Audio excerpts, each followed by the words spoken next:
గత 40 సంవత్సరాలుగా కాంగ్రెస్ పార్టీలో క్రమశిక్షణ కలిగిన సైనికుడిగా పనిచేస్తున్నారని, అటువంటి తన వ్యక్తిత్వాన్ని కించపరుస్తూ పార్టీని నడిపించడానికి ఆర్థిక ఇబ్బందులు పడుతున్నానంటూ డీసీసీ అధ్యక్షుడు టీకే విశ్వేశ్వర్ రెడ్డి పదే పదే వ్యాఖ్యానించడం చాలా బాధాకరమని కాంగ్రెస్ సీనియర్ నాయకుడు బాలేపల్లి మురళీధర్ ఆవేదన వ్యక్తం చేశారు.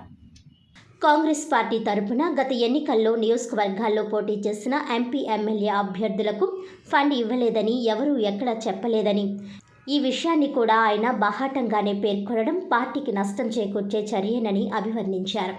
ది రాజమండ్రి ప్రెస్ క్లబ్లో సోమవారం జరిగిన మీడియా సమావేశంలో ఆయన మాట్లాడుతూ ఇటువంటి వ్యాఖ్యలు చేసిన టీకేపై చర్యలు తీసుకోవాలని, తాను ఏఐసీసీ, పీసీసీల దృష్టికి తీసుకుని వెళతానని స్పష్టం చేశారు. తాను ఆర్థిక ఇబ్బందులు పడుతున్నానని, అప్పుల పాలైపోయానని ఎవరితోనూ అంటే టీకే విశ్వేశ్వర్ రెడ్డి సహా ఎవరి వద్ద ప్రస్తావించినప్పటికీ ఆయన ఇదే విధంగా మాట్లాడుతున్నారని అభ్యంతరం వ్యక్తం చేశారు. పీసీసీ ఉపాధ్యక్ష పదవి, ప్రధాన కార్యదర్శి పదవి కావాలని కూడా తాను అడగలేదని, అలా తనకు పదవులే కావాలంటే ఉన్న పదవులకు ఎందుకు రాజీనామా చేస్తానని ప్రశ్నించారు. పార్టీకి నష్టం జరగకూడదన్న ఉద్దేశ్యంతో వ్యక్తిగత కారణాలతో రాజీనామా చేస్తున్నట్టు ప్రకటిస్తే దానికి టీకే సినిమా కథలు, తన కుటుంబ సభ్యుల ప్రస్తావన తేవడం ఇబ్బందిగా ఉందన్నారు. డబ్బుంటేనే రాజకీయాలు చేయాలనడం కూడా సరికాదని, ఒక్క డబ్బుంటేనే చాలదని, పార్టీకి క్షేత్రస్థాయి నుంచి కార్యకర్తల బలం కూడా ఉండాలని అన్నారు. రూరల్కు పోటీ చేసిన తనను అడగకుండా వేరొకరికి కోఆర్డినేటర్గా టీకే ఎలా ప్రతిపాదిస్తారని ప్రశ్నించారు. పార్టీ కోసం సర్వస్వం త్యాగం చేసిన వారిని పక్కన పెట్టి ఎవరికి పడితే వారికి పదవులు ఇప్పించారని విమర్శించారు. ఆయన కాంగ్రెస్ పార్టీలోకి వచ్చి 4 నెలలు మాత్రమే అవుతుందని, గత ఎన్నికల్లో ఏ పార్టీ తరపున కౌంటింగ్ ఏజెంట్గా పనిచేశారో అందరికీ తెలుసునని అన్నారు. ఒక డీసీసీ అధ్యక్షుడి హోదాలో ఉండి పరిమితిని పట్టించుకోకుండా ఎవరిని పడితే వారిని ఇష్టం వచ్చినట్టుగా విమర్శించడం, ఆరోపణలు చేయడం చేస్తే కాంగ్రెస్ పార్టీకి ఇబ్బంది కలుగుతుందన్న విషయాన్ని గ్రహించాలని కోరారు. సమన్వయం చేసుకుని పనిచేయాలని ఆయనకు సూచించినప్పటికీ తానే సొంతంగా కార్యక్రమాలు చేసుకోవడంతో ఇబ్బంది కలిగే తాను పార్టీలో పదవులకు రాజీనామా చేసినట్టు వివరించారు. ఆయన బయటకు చెప్పేది అంతర్గతంగా మాట్లాడేదానికి సంబంధం ఉండడం లేదని, అందువల్ల చాలా ఇబ్బందికర పరిస్థితులు ఎదురవుతున్నాయని బాలేపల్లి ఆందోళన వ్యక్తం చేశారు. నేను పార్టీకి కష్టపడి పనిచేశానని ఒప్పుకుంటేనే నా ఆర్థిక పరిస్థితిని కించపరుస్తూ మాట్లాడినట్టుగా ఉంది. ఇక్కడ పైకి చూడటానికి ఎవరి మంచిగా మాట్లాడారు కదా, ఆయన మీరు బాగా చేశారు అన్నారు, ఆర్థికంగా మీరు చిదిగిపోయారు కాబట్టి వెళ్ళారు అన్నట్టుగా చెప్తున్నారు. నేను ఆర్థికంగా చిదిగిపోయాను కానీ నేను డబ్బులు ఖర్చు పెట్టలేక నేను పార్టీ నుంచి వెళ్ళిపోతున్నాను కానీ ఆయనతో నేను అనలేదే, నేను ఎవరితోనే అనలేదే. ఓకే, నా ఆర్థిక పరిస్థితి గురించి మీకు అనవసరం కదా, అలా అనుకుంటే ఇన్ని సంవత్సరాల నుంచి ఓకే నేను కోటీశ్వరుని అని నేను చెప్పుకోవట్లా, కానీ నాకున్న ఆర్థిక వనరుల పరిధిలోనే నేను ఇన్ని సంవత్సరాలు కాంగ్రెస్ పార్టీని ఎవరి ₹1 కూడా అడగకుండా పార్టీ ఆఫీస్ మెయింటైన్ చేసి పార్టీ నిర్దేశించిన అన్ని కార్యక్రమాలు చేసి పీసీసీ ఏ కార్యక్రమం ఇచ్చినప్పటికీ కూడా దాన్ని ఇక్కడ లోకల్గా చేయడమే కాకుండా విజయవాడ ప్రోగ్రామ్స్ ఆఖరికి భారత్ జోడో యాత్రలో నాకు కర్నూలు జిల్లాలో 8 అనే గ్రామంలో అంటే మండల కేంద్రం అది, అక్కడ నాకు ఇన్ఛార్జ్గా వేసి నువ్వు వెళ్ళి అక్కడ పనిచేయాలంటే 11 రోజులు అక్కడే కార్ని డ్రైవర్ని తీసుకుని నేను పనిచేసి లక్షలాది రూపాయలు వెచ్చించా. అలాగే కాంగ్రెస్ పార్టీ ఆదేశిస్తే ఏ కార్యక్రమాన్ని చేశా, కాంగ్రెస్ పార్టీ ఆదేశిస్తే పోలవరం పాదయాత్రలో పాల్గొని నా ఉత్సాహాన్ని అందించి నేను చేశా. ఇన్ని చేసిన వ్యక్తిని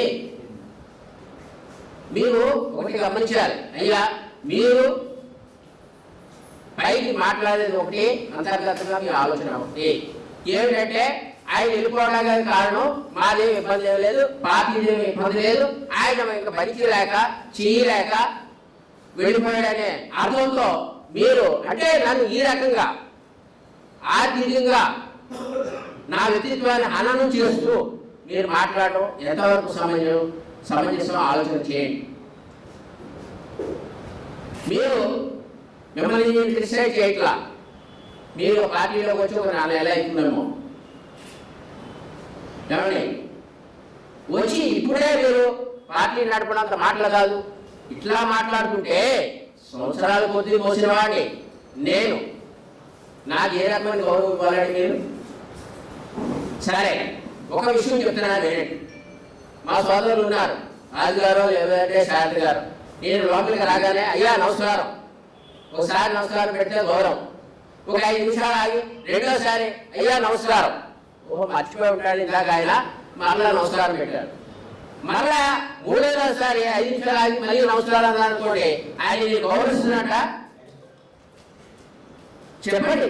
భావిస్తారు అలాగే మీరు? అలాగే ఏ ప్రెస్ మీట్ పెట్టినప్పటికీ కూడా ఆ ప్రెస్ మీట్ లో ఈ సందర్భం ఎత్తడం, అది ప్రెస్ వారు ఎత్తినా లేకపోతే ఆయన ఎత్తినా అక్కడికి వెళ్ళి నా ఆర్థిక మూలాల విషయంలో కానీ, నా ఆర్థిక ఒడిదుడుకుల గురించి కానీ, లేదంటే ఆర్థికంగా అతను చిన్నవాడు అని నా వ్యక్తిత్వాన్ని హననం చేస్తూ ఆయన మాట్లాడటం ఇది భావ్యం కాదు. నేను పార్టీకి సేవ చేసిన వ్యక్తిని, నేను మీ మీద నెమ్మ కూడా ఇలా చాలా హుందాగా నా వ్యక్తిగత కారణాల వల్ల వెళ్ళిపోతున్నానంటే మీరు అడిగినప్పుడు ఆయన హుందాగా చెప్పొచ్చు కదా, అవునండి ఆయన చెప్పాడు కదా ఆయన వ్యక్తిగత కారణాల వల్ల వెళ్ళిపోతున్నారని. ఇంకా దాని మీద మనం మాట్లాడుకునే విషయం ఏంటంటే మీరేం మాట్లాడగా, ఎందుకంటే ఈ అనవసరమైన ప్రసక్తులు ఏమండి. తర్వాత అదే వీడియోలో వారి కుటుంబం ఒప్పుకోవట్లేదు, వారి అబ్బాయి ఢిల్లీలో జాబ్ చేస్తున్నారు, ఆయన కూడా ఎందుకు డాడీ ఎందుకు అనవసరంగా బతిపాడు. ఏంటి ఈ సినిమా కథలేంటి? ఎంత ఊహించి రాసుకుంటే మాత్రం నేను ఎప్పుడైనా మీతో పాల్పంచుకున్నానా? మీరు వచ్చిందంతా మీకు నాకున్న పరిచయం అంతా నేను నా ఆర్థిక వివరంలో నీకు చెప్పానా? లేదంటే నా కుమారుడు ఎలా ఉంటారో మీరు చూసారా ఎప్పుడైనా? నా కుటుంబం ప్రోత్సాహం లేదే ఇన్ని సంవత్సరాల నుంచి ఇవాళ కాదు ఏ రోజు నుంచో నేను కాంగ్రెస్ పార్టీలో ఉన్నాను, మీ అందరికీ తెలుసు. పార్టీలో తిరగాలంటే అంతో ఇంకో పార్టీ అధికారంలో ఉన్నప్పుడు కూడా అంతో ఇంకో ఖర్చు అవుతూనే ఉంటుంది, వ్యాపారం పోతుంది. అయినప్పటికీ కూడా పార్టీ మీద అభిమానంతోనే కదా నేను తిరిగాను.